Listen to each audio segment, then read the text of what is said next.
800-951-0592. U.S. hallmark silver just skyrocketing here. We're not quite at the height of the COVID premiums. We're just right next to it, right? We're right next to it. But I have an opportunity on some Canadian silver maple leafs. We know, listen, the Canadians, they make good products. They absolutely do. Their coins are always spectacular looking. They have 25 ounces in their roll. You buy a case of maple leaf, you get 500 ounces. It's just in 20 rolls instead of 25. It comes in a yellow box instead of a green box. Roll by roll, rolls 1 through 25, $775. That brings your price per ounce to $31. That's $6 an ounce below a U.S. Silver Eagle. That's $3 and change less than dimes and quarters. Half dollars, they're like 37.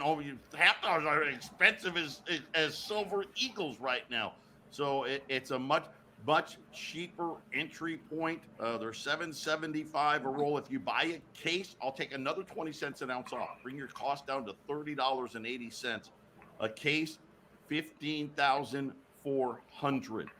Gold product is becoming very scarce. Right now, circulated 20s, VFXS, they're gone. You're going to be looking here pretty quickly at AUs, BUs, CUs. Premiums just go up here. Right now, 20s, $2,425 today. Yesterday, we ran those 10s. Dude, we sold them all. We had 200. They were gone. Today, now we made calls all day long yesterday. This morning, I've got a guy that's got about 150 more of them. Here's the problem. But not that it's a problem, but this is just what it is. I've got 150 $10 Liberties today at $11.95. Okay, $11.95. But still, look at that's $23.90 for 2 10s versus $24.25 on the 20s. There is no more. I will tell you that the next price point on $10 pieces, you're going to be looking at about $1,240 a piece. So take advantage here. We got 150 of those. I've got 10 cases plus of the maple leaf. So I got plenty of silver maple leaves right now on the $10 libs. That's the best deal on the table on gold right now. We got 150 of those. They're $1,195 at 800-951-0592. We believe the Financial Stability Oversight Committee, which is Janet Powell, Lael Branier, Jay Powell, and who knows who else, trying to figure out what to do here to try to stem this. Moody's has come out. This is not helping. Moody's, who has been downgraded, right? We know Moody's has been down. They downgraded the entire banking sector. Was that earlier this week? I think that was earlier this week, Jason. Moody's downgraded the whole sector. Normally they're like, we're going to downgrade this bank and that bank. No, we're downgrading all banks. They don't believe that they can stop the contagion here, Jason. That was Moody's late yesterday. They just don't see how a lot of these banks, it looks like, according to Moody's, a lot of these banks just need to go under. Yeah, well, I think that's part of the goal. I mean, we talked about, the digital currency coming, Joe, and this is what's on its way. And I just real quick with that special, I didn't get a chance to jump in, but gold keeps tickling that $2,000 level. It really, there's pressures, I think, above and below to keep it below 2,000 or push it above 2,000. But these, from the silver side, the maple leafs, I got several calls over the last week asking specifically about silver rounds, which we don't have right now. The Canadian maple leafs are pretty much the same price maybe a little bit more than a silver round. So if you're looking for silver rounds, this is just as good. I would say this is probably better because you're getting a better coin. Yeah. I will tell you right now, this is definitely a better coin, but you're right about this. This is in line with silver round pricing here. So Yep. take advantage here. Rolls are $7.75. You get 25 ounces a case. You save another 20 cents, 15,400. Then of course the $10 Liberties, $11.95. But quantity is very limited. I mean, yesterday we had one guy buy that much just yesterday. Just that's how quickly they're going to go here at 800-951-0592. Deutsche Bank CEO. You know, these guys, they can't help it, right? They think by going out on TV, it's somehow going to make it better, trying to convince everybody that, now you got to remember, Deutsche Bank, this is Germany's big bank. So we've already had Switzerland's big bank go under. Now Germany's big bank. I mean, you can do the math here. Trying to convince people, hey, we're not Deutsche Bank. Or we're not Credit Suisse, right? We've run our bank better. Maybe. Okay, maybe you ran it a little better, maybe. Of course, another one of these big bailout recipients. And when they're looking at the solvency, Jason, this thing gets worse. The credit default swaps were at 119. Then they went to 142. Now 173. This thing just keeps stair-stepping up here. And I just have to believe, Joe, that big money, which is driving a lot of this emergency by pulling deposits. I'm just have to say, if I was in Deutsche Bank and they bought Credit Suisse, I'm seeing that the contagion that we're talking about, I would be very motivated to just move it out of there. I mean, to me, Joe, you know, you got to put your money somewhere, right? I guess if you have you know, I know where I'd put my money, but I'm not like a guy that has millions and millions of dollars. But if you think that, hey, they're going to buy up a bad bank and your money is in the bank that's buying the bad bank, doesn't that just signal that maybe that's a risk? And how fast did the big money maybe just pull their money out of Deutsche Bank? I mean, Joe, how many depositors before that makes that an emergency? You know, 10 guys or 100 guys, you know, big depositors to just make Deutsche Bank immediately become an emergency. And this is why the emergency meetings happen. It's like, look, the big guy bought it from the next big guy, and the big depositors at Deutsche Bank are leaving. I think that's just enough of a cause for an emergency meeting, because it's basically saying this little scheme isn't going to work if we try it again. Yeah, this is a really interesting problem. I'm going to try to see if we can play Rick Santelli on CNBC this morning. I'm going to get this clip up to Jack right now. If not, I'll read you what he says. And it's something we've been saying for a long, long time. That's coming up next.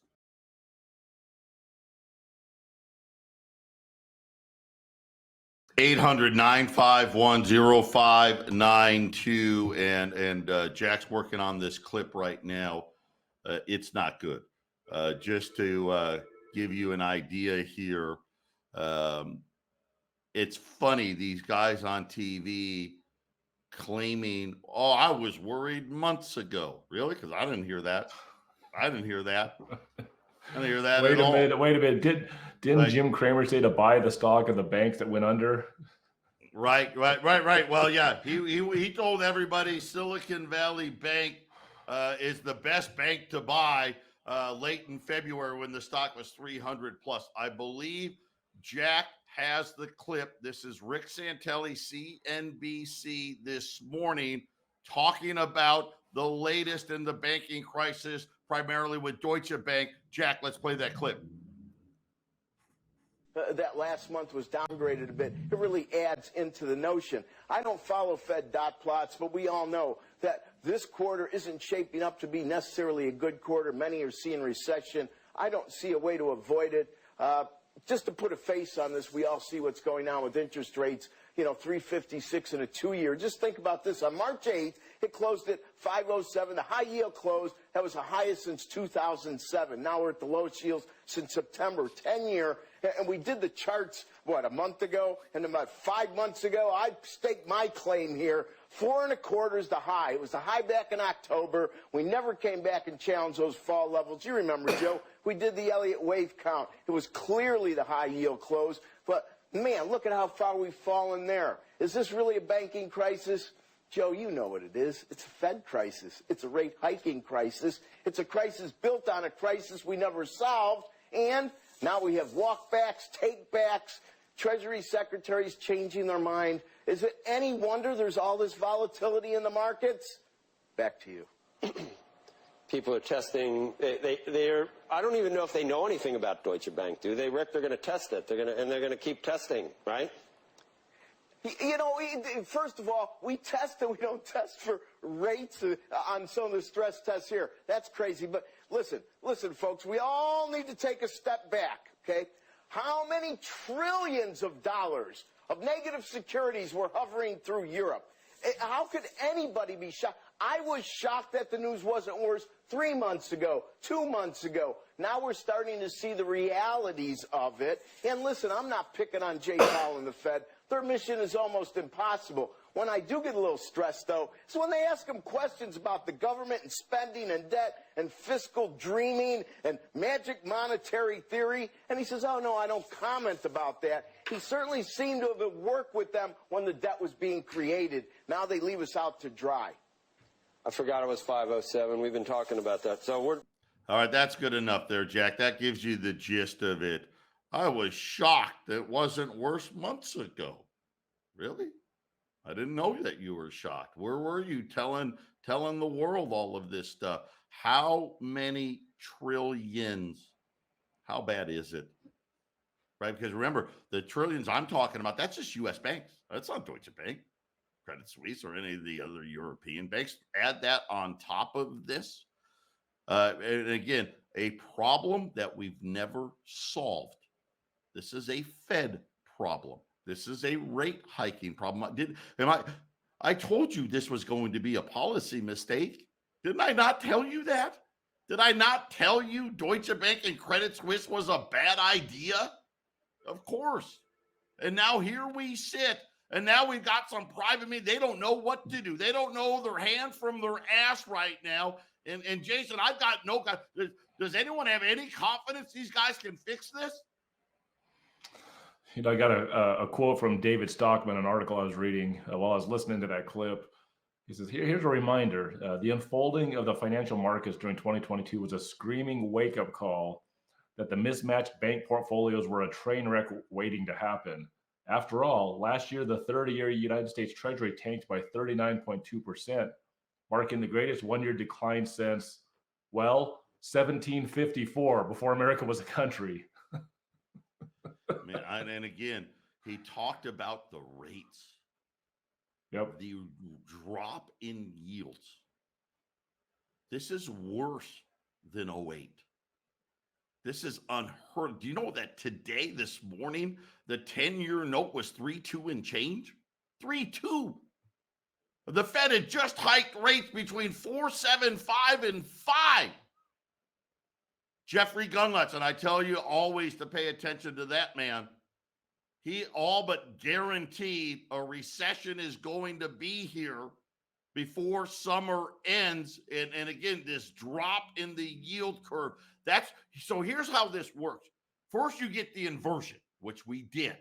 And then you get the steepening, which we got, right? The 2-year note was over 5. The 10-year note was only at 4. It's when that steepening collapses.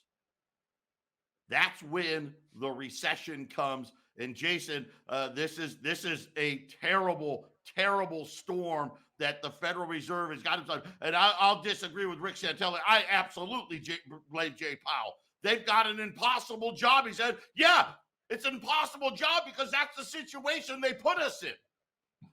They chose for this to happen. It's not an accident. It's a Ponzi scheme. Look at this fact here.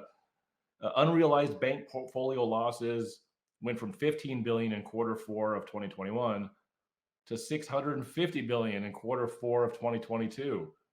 So this was built in. 2022 built this thing. Right. The 1.8 trillion. And we're not even done with the first quarter of 2023. And today, I'm sure the losses are even bigger than that. And now you got to throw in Europe's losses, right? This whole nonsense about Dodd-Frank. That was just a bunch of nonsense. They didn't solve anything. And here it comes home to roost in a form that nobody could anticipate. Get that gold put away. However many 10s are left, I'd get every one of them. 1195 on the 10s. 775 on rolls of 25 silver maple leafs. 800-951-0592. Final segment coming up.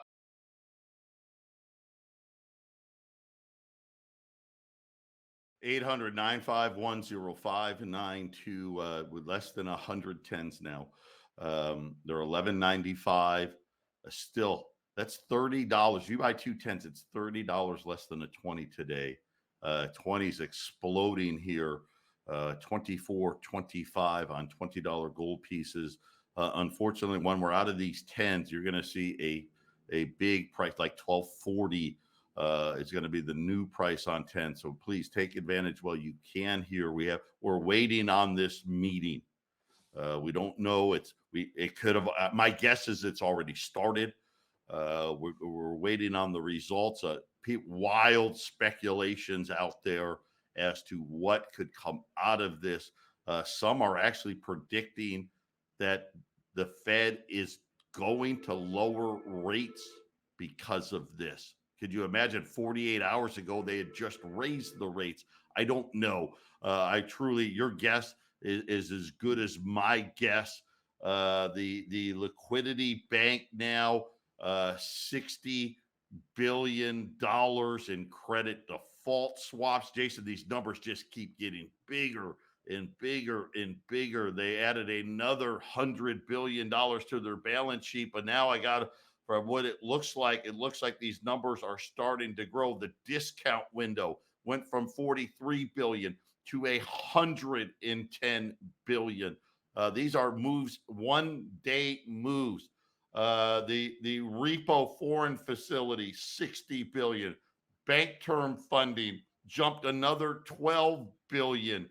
Credit extension to the FDIC bridge banks from 37 billion to 179 billion dollars. These are massive moves in single days here. So you get things put away. This opportunity on silver maple leafs. Listen, $6 an ounce less than a silver eagle, over $3 less than junk dimes and quarters. Silver maple leafs here, they get 25 ounces in a roll. I mean, this is like Jason said, this is kind of like almost buying it for silver rounds here. 25 in a roll, $7.75 a roll. That's $31. I mean, I know it sounds like it's not a lot. That's less than $8 over, less. If you buy a case, it's $15,400 for the case. You get 500 in the case. You save another 20 cents. It'll be $30.80 at the case at $15,400. And then, like I said, whatever's left on the 10s, and the phones have been ringing all day here. That at 11. Joe, let me jump in because emergency meeting on Friday could easily mean $50 to $100 more on gold on Monday, or $1 to $2 up on silver. I'm not saying, I can't guarantee that. We don't know for sure what's going to happen, but that very easily, Joe, buying today could be more important than the average day, what's going on the last few weeks, because you don't know what's going to happen. All bets are off here. It depends on what they claim to do. And I just don't know what that is. Is it a rate hike? Is it no more quantitative tightening? Is it we're going to guarantee all deposits? All right. I mean, they've tried that game a few times. It just doesn't work. The math doesn't work. Right? I don't know. I'm looking at their lending facilities, and it's astonishing here. I mean, it looks like, there's a chance right now. We don't have the exact numbers. The Fed won't tell us. We may be already have the Fed's balance sheet over $9 trillion already. 800-951-0592. Jason and I, listen, we're coming right back with the half-empty cup. Glenn Tate's not going to be be with us today. So we're going to talk more about the financial crisis when we return.